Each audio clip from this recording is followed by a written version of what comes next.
Eu, na verdade, não planejei uma gravidez e até nunca imaginei ser mãe. Eu sou filha adotiva, né? Então eu não conheço meus pais biológicos e eu nunca imaginei o maternar a partir de uma gestação. Eu costumo dizer assim que eu tinha muita vontade de ser mãe, mas o gestar era algo assim que para mim não tinha muito interesse. Sempre me relacionei com pessoas mais velhas e eu imaginava assim, eu vou, né? Às vezes a pessoa já tem um filho, eu gostava da atividade, de arrumar para ir para a escola, não sei o quê.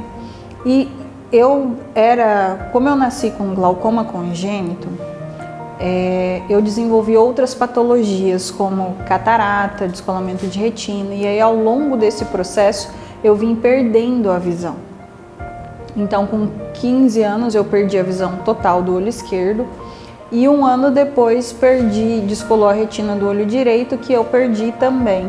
Quando eu engravidei do Miguel, aos 33 anos de idade, a minha córnea do olho direito começou a descompensar.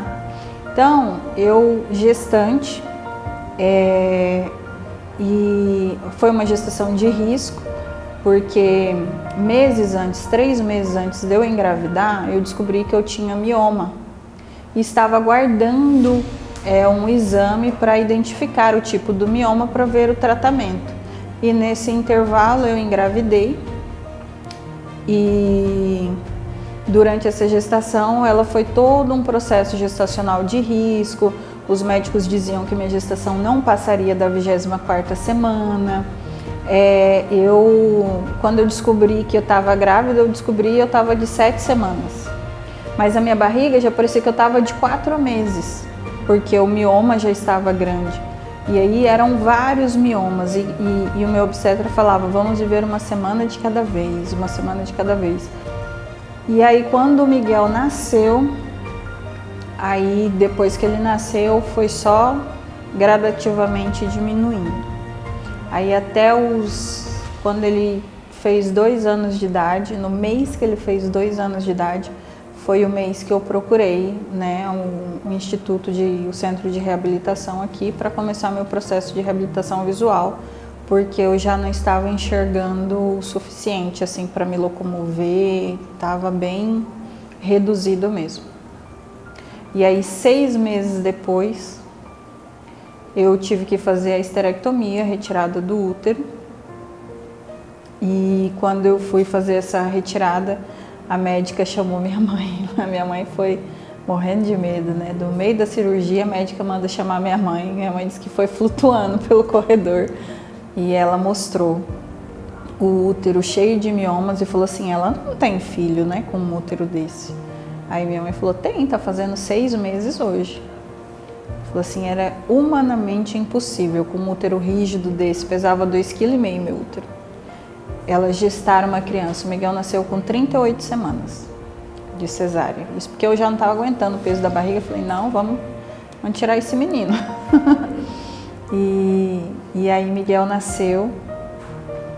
E aí começou todo a minha mudança. Foi tudo assim, mudou tudo na minha vida. O nascimento do Miguel e a perda da visão. Porque eu hoje, enquanto pessoa cega, eu me descobri mulher, mãe, profissional enquanto uma pessoa cega e não saberia me reinventar enquanto pessoa que enxerga. Se eu tivesse um gênio da lâmpada que me desse direito a 3 desejos, enxergar certamente não seria um deles. E quando eu comecei todo esse processo com o Miguel, eu era casada com uma pessoa que enxerga, né? E aí ele me conheceu enxergando pouco e passou por todo esse processo junto comigo. Miguel pequenininho, com 2 anos, e as pessoas me vendo cuidar do Miguel, eu fotografava o Miguel, tirava foto com o Miguel. E aí as pessoas ficavam assim, mas como você dá conta de fazer com tão pouca visão, né? E quando eu disse lá atrás que eu não imaginava, não pensava em gestar, eu pensava assim, gente, como que eu vou dar conta? Enxergando pouco, como que eu vou cuidar de um bebê? E hoje, sem enxergar nada, somos meu filho e eu. Sou responsável por uma criança linda de 5 anos, que é meu parceiraço, meu companheiro. E aí nós fomos descobrindo uma forma de nos conectar. Porque quando você perde um sentido, automaticamente o seu corpo já vai respondendo. Não é um pozinho do pirim-pim-pim que cai na sua cabeça. O seu corpo responde aquilo. Então, eu vim perdendo a visão gradativamente, é como se meu corpo já fosse sendo preparado para isso. Então, assim, na minha adolescência eu já tinha pego o hábito de varrer casa, limpar casa descalço. Eu só fui entender o porquê disso depois, porque assim, eu com o contato com os pés no chão, eu consigo perceber a sujeira, a quantidade de água. Se eu calçar um chinelo, eu não dou conta de lavar uma área, passar um pano, varrer uma casa. Então assim, você vai criando hábitos. E o Miguel comigo, a forma dele lidar comigo, as pessoas falam assim, nossa, mas como que ele sabe que você não enxerga? Ele não sabe. Agora, com 5 anos, que ele está tendo consciência que a mãe dele é cega. Mas antes, 3, 4 anos atrás, era simplesmente uma questão de sobrevivência. Ele entendeu a forma de se comunicar comigo. Ele entendeu que eu só conseguiria compreender o que ele estava me mostrando se ele desse na minha mão. Que eu conseguiria pegar aquilo que ele estava pedindo se ele colocasse a minha mão ou se ele me mostrasse o que ele queria. E assim ele foi se desenvolvendo. E hoje o meu filho é uma criança que sabe o que é um piso tátil. Ele é uma criança que fala assim, mamãe, esse aqui é meu amiguinho fulano de tal. Olha aqui, já põe minha mão na cabecinha do menino para mim pegar no menino. Mamãe, eu quero tal coisa, já entrega. E isso fez com que ele também se tornasse uma criança muito independente. Miguel, desde pequenininho, ele vai lá na geladeira e já traz o suco e o copo que ele quer. Toma, mãe, para mim colocar. Então, assim, ele é muito resolvido. E o fato de eu não enxergar traz essa possibilidade. Eu dou graças a Deus que eu tenho a possibilidade de corrigir o meu filho. Em que sentido? Lá em casa as coisas, meu Deus do céu, e fica coisa jogada para lá e coisa jogada para cá, brinquedo para lá. Assim, eu tenho a possibilidade de corrigi-lo no sentido de que eu não impeço, eu não deduzo o que ele vai fazer. Ah, ele vai fazer tal... Não, não faz isso. Não tem. Tudo que vem dele para mim é uma informação. Tá chorando. Meu filho, o que aconteceu? Ah, o menino me bateu por isso, por aquilo. Ou mamãe, eu caí. É tudo verbalizado. Ele consegue verbalizar para mim o que aconteceu. Por quê? Porque sem essa informação eu não consigo ajudá-lo, compreendê-lo. E ele entende isso. Então ele consegue hoje perceber o momento de estar comigo e eu consigo vivenciar isso sem transpor a ele, sem colocar nele uma responsabilidade que não é dele. Uma coisa que me incomoda muito, muitas pessoas falam bem assim, nossa, mas ele te ajuda muito, né? Ele é seus olhos. E na verdade, eu sou a mãe dele, a responsabilidade é minha, independentemente da minha deficiência. Quando eu comecei a levar ele para a escola, as pessoas falavam bem assim, não, ele vai te ajudar, ele te guia, né? Não, sou eu, Débora, mãe do Miguel, que o levo para a escola. Não é ele que me direciona até a escola, porque senão depois eu não teria possibilidade de voltar sozinho. Então essa responsabilidade é minha. Mesmo com a deficiência, eu tenho os mesmos deveres maternais como mãe, só que procuro cumpri-los, eu tenho uma forma diferente de cumprir com esses deveres. Todo esse desenvolvimento do meu filho, eu tenho que ser orientadora e protetora nesse desenvolvimento dele. De uma forma adaptável, sim. Por exemplo, quando o Miguel começou a andar de bicicleta, eu sentava lá na frente de casa, pegava a bicicleta dele e falava, vai filho, e eu sentada aqui só com o ouvido. Quando eu via que estava muito longe, eu gritava, Miguel, volta, e ele vinha. E aí um dia, ele falou assim pra mim, mamãe, eu queria andar de bicicleta na rua. E eu pensei, minha Nossa Senhora, como que eu vou fazer? Como que eu deixo esse menino andar de bicicleta na rua? Mas o medo é meu, porque eu não enxergo, não é dele. Então aí o que eu falei? Não, então espera, nós vamos esperar um final de semana, que o movimento aqui é menor, você vai andar na rua, calma, vai chegar o momento, mamãe vai com você. E aí ele me pediu, e eu tenho porque nós vamos procurando artifícios, né, de facilitar a vida. E eu tenho uma coleirinha que eu uso desde quando ele tem 2, 3 aninhos, quando eu vou andar com ele, uma coleirinha que eu ponho no meu braço e ponho no braço dele. E aí o que eu fiz? Eu falei, filho, você vai na rua, mas nós vamos fazer o seguinte, mamãe vai colocar a coleirinha, vou colocar no seu braço e no braço da mamãe, você vai pro lado da rua e a mamãe vai com a bengala do seu lado, nós vamos até a esquina e volta.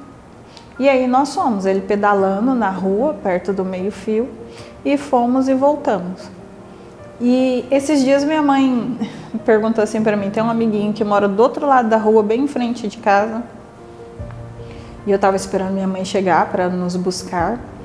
E aí minha mãe me ligou e falou, ó, pode sair aí na frente que eu tô chegando. Aí eu gritei o Miguel, Miguel, atravessa filho, a vovó já tá vindo.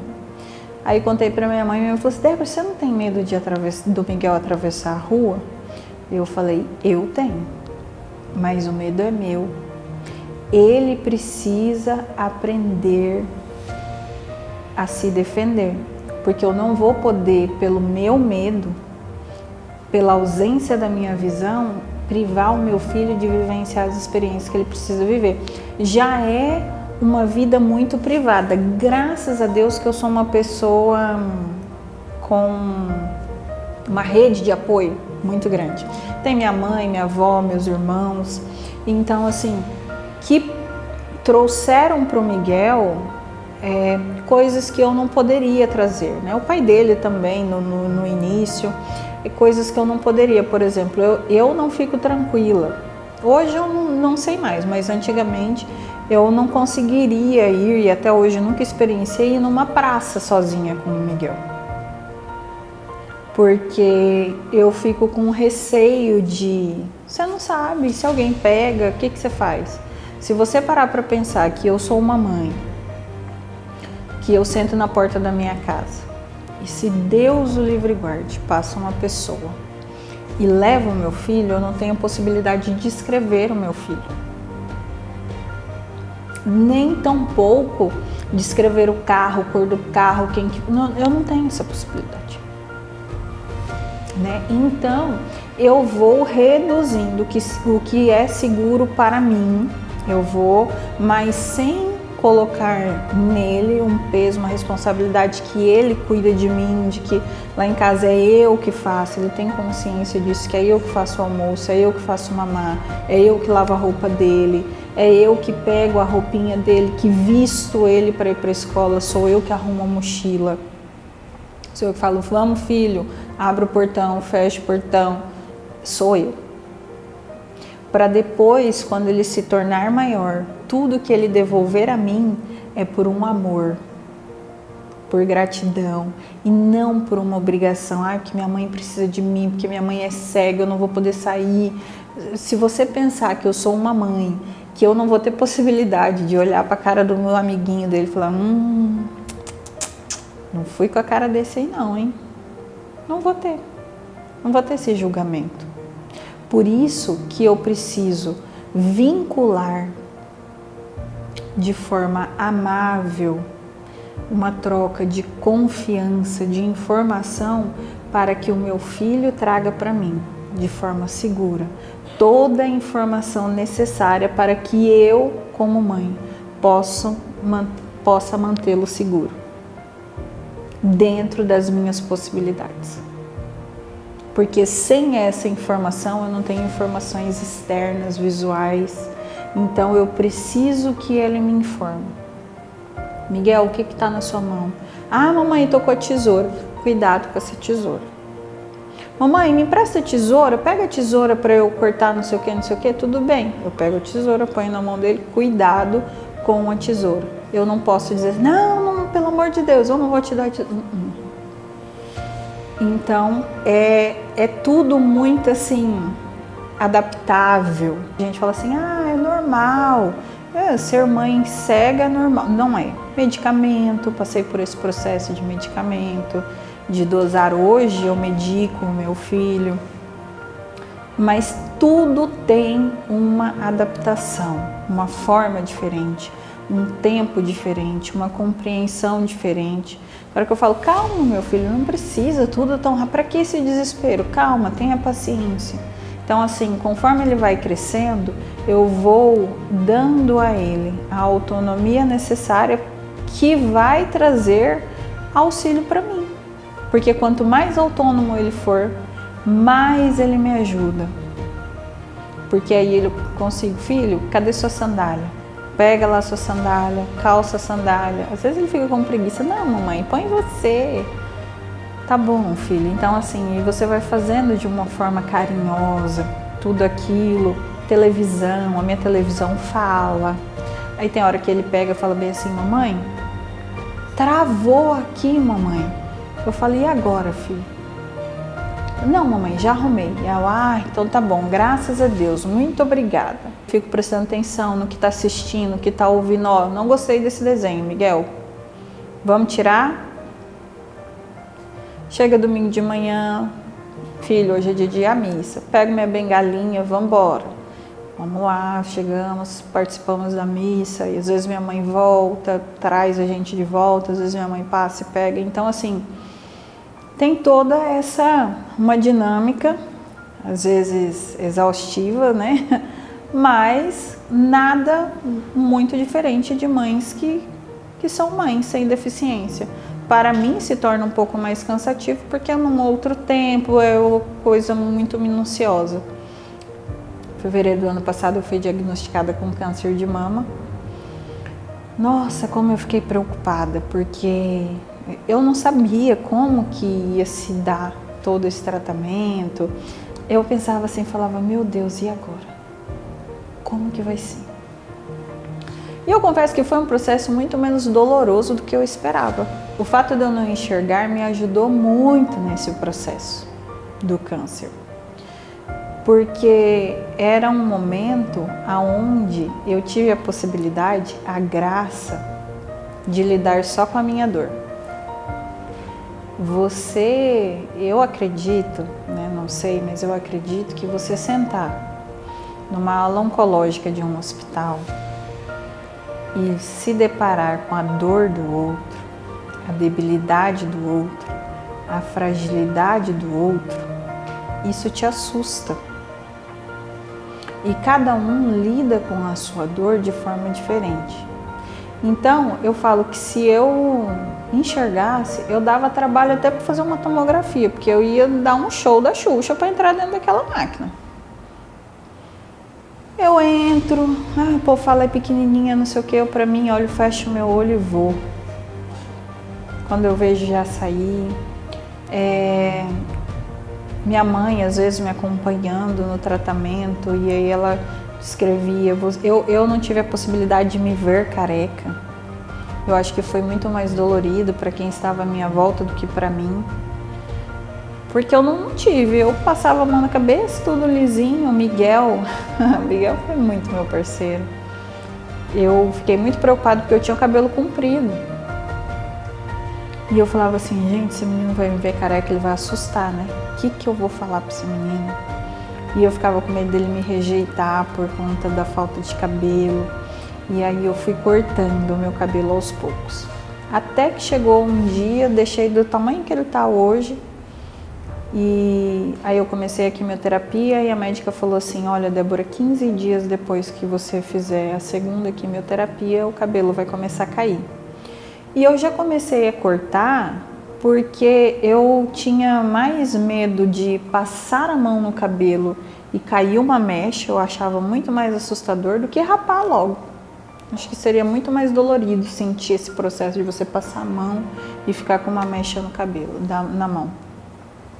E aí eu fui cortando. Aí cortei curtinho, aí o Miguel olhava assim, aí quando começou a cair, eu falei, mãe, começou a cair, já vou rapar esse negócio.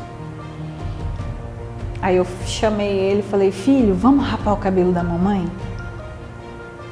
Aí foi um mega evento lá no apartamento da minha mãe, sentei lá na sacada, e aí vinha o Miguel com a maquininha e passava, vinha minha irmã e passava, vinha, né, porque eu sempre levei assim de uma forma leve.